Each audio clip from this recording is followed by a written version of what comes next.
Thank you all for having us here. My name is McKenna Naw. I am the organizer for the Columbia chapter of Anonymous for the Voiceless. And again, I'm really happy to be here with my colleague Dee Spencer Carr from Augusta. She's the Augusta organizer. And Errol, thanks again for having us and thanks for inviting us. I'm very excited to be here. Couple of things I wanted to talk about. I'm not sure how long everyone's been vegan or been a vegan activist, and it really doesn't matter because you're all a part of something that's very important. When it comes to social justice and things of that nature, when it comes to animal rights, this is the only area where the victim can't be involved in a movement to liberate them. If you're talking about feminism or racism, you know, all the really bad things, at least when it's a human issue, the victim can speak and they can be part of the solution. When it comes to animal rights, the animals cannot talk. They can't speak for themselves. It takes a human voice to bring to light what is actually happening to them. So anybody that's an activist for vegan, the vegan movement, or for the animal rights movement, every participant is incredibly important, whether it's holding a sign, attending a vigil, adopting a vegan diet, or doing outreach, and whether that's through Surge or Anonymous for the Voiceless or SAVE or Direct Action Everywhere or Meet the Victims. Whatever form your activism take, it's very important. And I would definitely urge that every person who's involved in the movement, you know, be your own activist. Be really who you are. It takes all types of people to reach everybody, because there's no one corner of the world, there's no one obscure segment of the population, no language, there's no one that this message cannot get to. It has to get to everybody.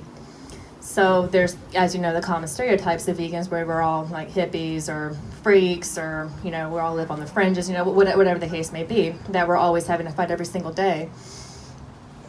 Everybody's got to hear this message, because the outcome, it affects everything. It's going to affect us now, it affects the other sentient beings, and it affects subsequent generations as well.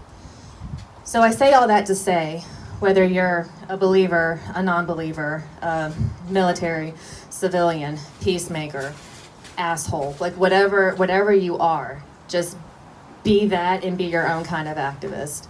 I've been told many times that I'm an acquired taste. Okay, I've got kind of a sharp tongue, and it happens and it comes out a lot. Other people are a little bit more peaceful in their approach, a little bit warmer, and that's okay. It's fine. If there's something I say to you that makes you think about your decision making and it saves the lives of animals, well, it makes a difference to the animal that you chose to leave off your plate. It takes all types.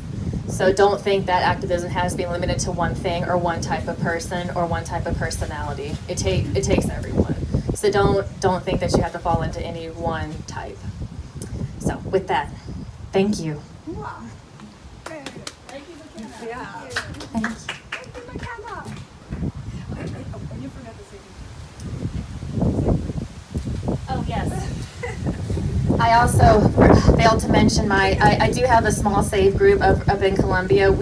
So not to steal too much of Dee's thunder, we have FPL in Augusta, but in Columbia we have House of Rayford, which is a chicken plant right off of downtown.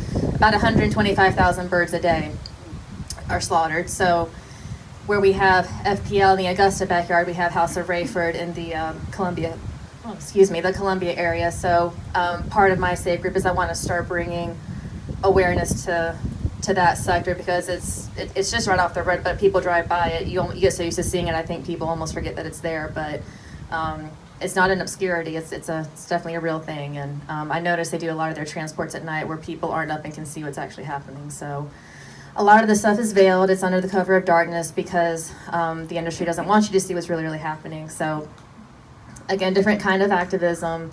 There's something for everybody.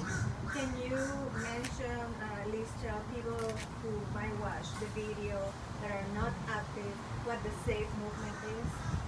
Absolutely. So the SAVE Movement Worldwide Network International Organization, that involves what is called bearing witness or holding vigil. And that's for animals that are already inside the slaughterhouse. Bearing witness is when you go and interact with the animals on trucks upon entry into the slaughterhouse. It's the last act of compassion, in some cases the only act of compassion that an animal will ever experience from the human side prior to being murdered.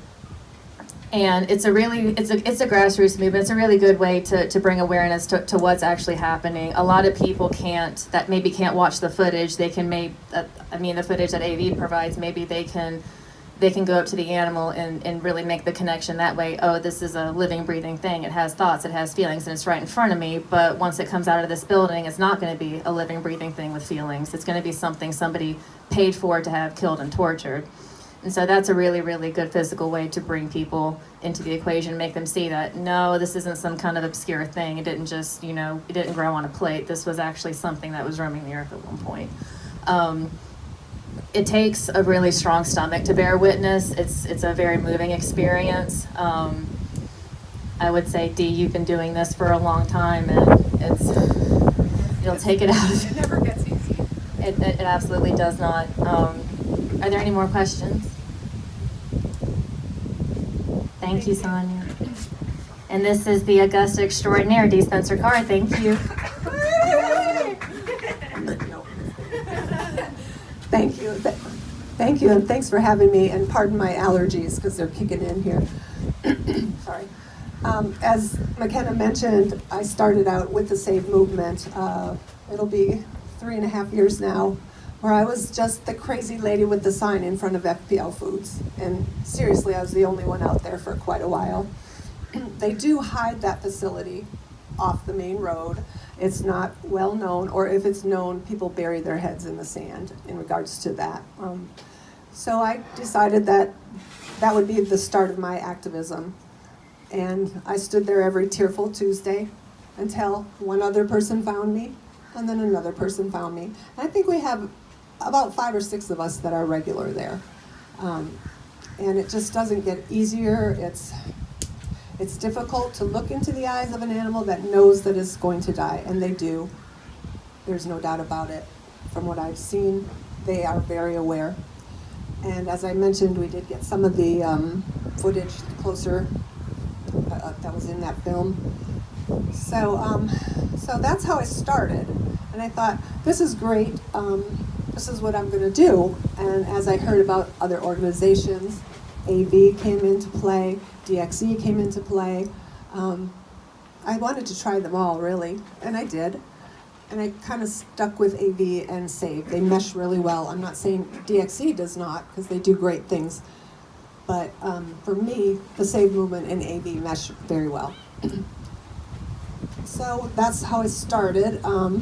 I have had the pleasure of being able to travel to Toronto for events, Okeechobee, just wherever I can. I'm retired now, so I'm able to do that. And I'm not sure exactly if you guys have questions for me, because to me, this is the norm for my life, so it doesn't, it's not like inquisitive and abnormal to me anymore. When I became vegan, I had been diagnosed with cancer, breast cancer. And prior to that, I was, vegetarian. Still milk and eggs, obviously.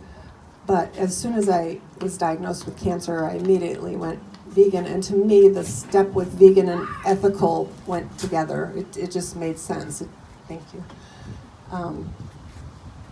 It kind of baffles me sometimes when people say they don't do activism. There's, like McKenna said, there's some way you can do it. It doesn't have to be the way someone else does it.